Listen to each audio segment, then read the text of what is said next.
I want to thank our reader for the great reading today and our CSL music team for the wonderful music that supports the message. And this month of January, we're talking about spirituality with our message, You Are Precious. I think this is one of the key ideas for us to embrace this profound and timeless truth that each of us is a present child of the divine, an expression of infinite love and wisdom and beauty. And I'm so grateful you joined us as we continue this amazing 2025 spiritual journey and talk about how truly precious you are. Before I continue, let me give you the question for the week. What is the one choice you can make today to remember the sacred truth of your worthiness, to embrace you are precious, and to listen deeply to your inner advisor, not your inner critic? One more time. What's the one choice you can make today to remember the sacred truth of your worthiness, to embrace you are precious, and to listen deeply to your inner advisor and not to your inner critic? In our daily lives, it's easy for us to forget the sacred truth of who we are. We can become entangled in roles and responsibilities and struggles, and they all cloud our awareness of our divine nature. And beneath all of that, there's a radiant essence, a spark of the infinite that remains untouched by the world. As A Course in Miracles teaches us, you are altogether irreplaceable in the mind of God. No one else can fill your part in His plan. And if you leave it empty, His plan will forever be incomplete. This powerful statement invites us to realize that our existence is not random. We are each uniquely designed and cherished by the divine, playing an essential role in the unfolding of the universe. Hear that. We are each playing an essential role in the unfolding of the universe. For me, the question is, do I know I have an essential role? And can I see myself through the eyes of love and through the eyes of my Creator? Ernest Tone, the founder of religious science, teaches us this. The divine mind is infinite. It contains all knowledge and wisdom. But more than this, it is the essence of beauty and love and power. Since we are made in its image, we partake of its nature. Now, this is a call to see ourselves as more than our limitations. It's a reminder that we are part of the one life that's God's life.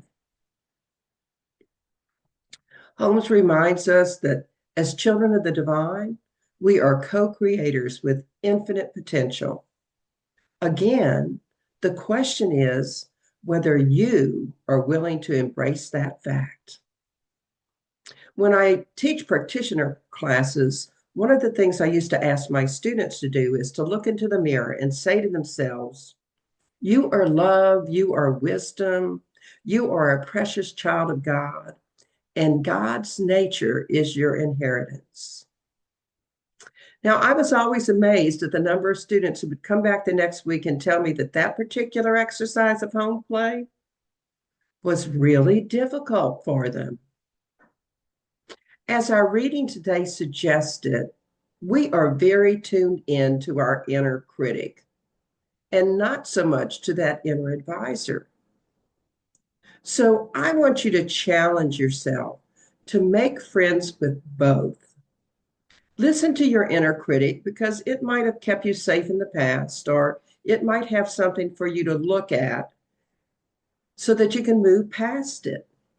And truly embrace what it is your inner advisor That thing we often call that still small voice that we discussed last week is saying to you, because that's the voice of God speaking to you, to the essence of who you are.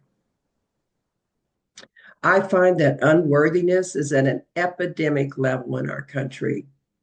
So many people can't seem to value who they are and what they have to offer.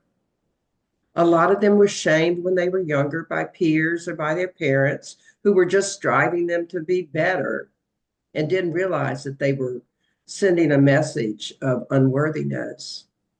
And we have a choice right now to see ourselves as divine beings.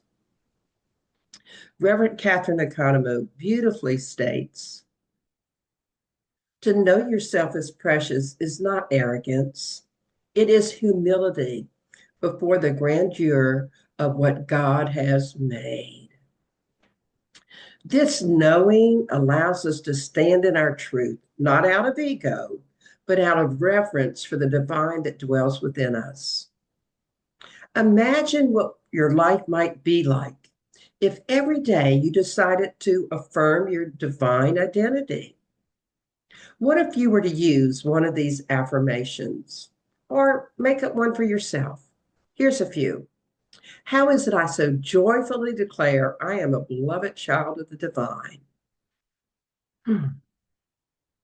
How is it I so easily embrace I am worthy of love, joy, and peace? How is it I so willingly honor the sacred light within me? I invite you to pause for just one moment, choose one of those, and say it aloud.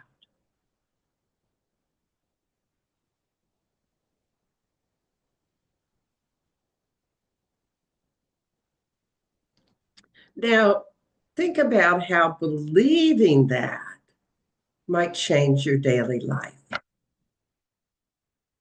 Rumi, a great Sufi poet, expressed it poetically. You were born with wings. Why prefer to crawl through life? And yet, I believe many of us crawl through certain parts of our lives. You're not here to live in fear or doubt. You're here to soar to the light of love and truth. To know you're precious is to honor the sacred life force that animates your being. Might you choose to live from that sacred knowing? You know, when I was at LSU in the engineering department, a lot of professors told me I didn't belong there. Well, that was their mistake because that just made it, for me, all the more reason to know I did belong. But there was another professor who, on the first day of class, looked around and said, which of you is going to write the next best-selling novel? Who's going to win the Nobel Peace Prize? Who will discover a cure for cancer? Which one of you might become a president of the United States? And as he looked around the class, he noticed that a lot of the students were squiggling and squirming. They were probably listening to their inner critic. And after a few minutes, this brilliant teacher assured everyone he was completely serious.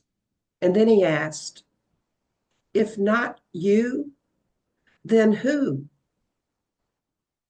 No one can own your own brilliance except you. So are you willing to know you're precious? Are you willing to listen to your inner advisor and forge your way to your own brilliance? So how do we come to embody this truth in our daily lives? How do we embrace the knowing that we are precious children of the divine with all of God's wisdom and love flowing through us? Well, spiritual practices always help us connect to our sacred awareness. I've already mentioned a couple. daily affirmations. Begin each day by affirming your divine identity. Or do some mirror work. Stand before a mirror, look into your own eyes, and say, "You are precious. You are love. You are divine." This practice can be deeply healing and transformative because it helps dissolve old patterns of self-judgment. And here are a few more. Meditate on the divine presence. Take some time every day and sit in the quiet. And as you breathe in, imagine breathing in divine love and wisdom. And as you exhale, release any thoughts of doubt or unworthiness and allow yourself to feel embraced by the infinite presence of God. And journal your sacredness. Each evening, take a few moments to write down at least 3 things that you appreciate about yourself. This practice actually cultivates a habit of recognizing your divine qualities. And do acts of compassion. Extend loving kindness to others as a way of honoring the divine in them. Emma Curtis Hopkins, a pioneer of New Thought, said, "There is no such thing as undivine. Everything is a manifestation of the one spirit." When we see others as precious, we affirm our own divine nature. And as A Course in Miracles tells us, your worth is established by God. Nothing you do or think or wish or make is necessary to establish your worth. Take that to heart. You do not need to prove your worth. You simply need to remember it. So let me repeat that. Your worth is established by God. Nothing you do or think or wish or make is necessary to establish your worth. This knowing transforms how we relate to ourselves and the world. We can move from fear to love, from doubt to trust, from separation to unity. So I want to close with inviting you to walk in the light of this sacred knowing, to see yourself as the divine sees you, whole, radiant, and infinitely precious. And may knowing that inspire you to live a life of love, of joy, of peace, and to be the great person you are. Win that Nobel Prize, write that great novel, be the next inventor or disease specialist, be the next president. Remember, you are precious beyond measure, and you are loved more deeply than you can ever imagine.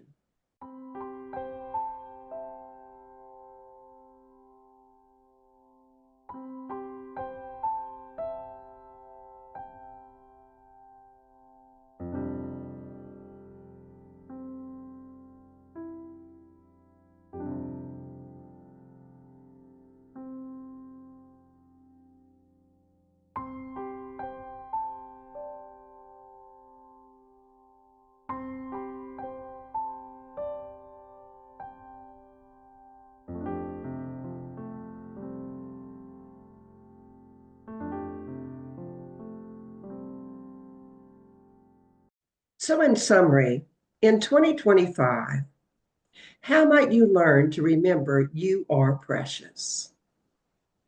Well, know your being precious is the truth. Remember the sacred truth of who you are, a child of God, and all that God is your inheritance. Make friends with your inner advisor who tells you the truth, and embrace your preciousness. Knowing you are precious is humility, not arrogance. And take Rumi's advice. Fly, don't crawl through life. Live in the sacred knowing of who you are. I invite you to use affirmations daily. Do that mirror work. Practice breathing in love and releasing unworthiness. Journal what you like about yourself and be compassionate to others and see their divine qualities. So here's your affirmation for the week. How is it I so willingly, energetically, and effortlessly remember the sacred truth of my worthiness? Embrace, I am precious, and listen deeply to my inner advisor, not my inner critic. And make a conscious choice this week to make friends with both your inner critic and your inner advisor. And I challenge you to adopt at least 2 practices to strengthen your ability to remember how precious you truly are. You can use ones I suggested today or make up your own. And by the way, again, if you haven't gotten your copy of Wholehearted Living, do it today.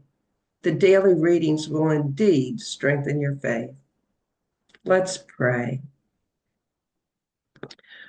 We just take this moment to remember all that God is, and to remember that all of that is indeed our divine inheritance.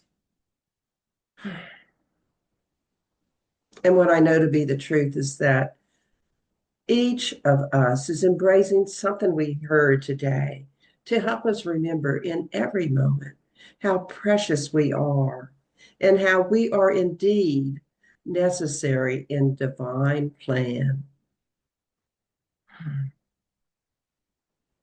I'm knowing that each of us is indeed listening to our inner advisor more, taking note of what that still small voice says to us. And I am so grateful. I'm grateful for the time you spent with us today. I'm grateful for this knowing that right where we are, God is. That the God without is the God within each of us. And that we are blessed and precious. So as we allow God to guide us through our daily lives, I just release this into that divine yes, knowing it's already done, knowing because the yes has been said, we don't truly have to effort. We just surrender to it. No, it's the truth. So I say amen, and we can affirm it together. And so it is. And I want to thank everyone that continues to donate to this wonderful community so we can continue to show up on Sundays. I truly appreciate your contributions. Thank you very much, and enjoy our offertory song.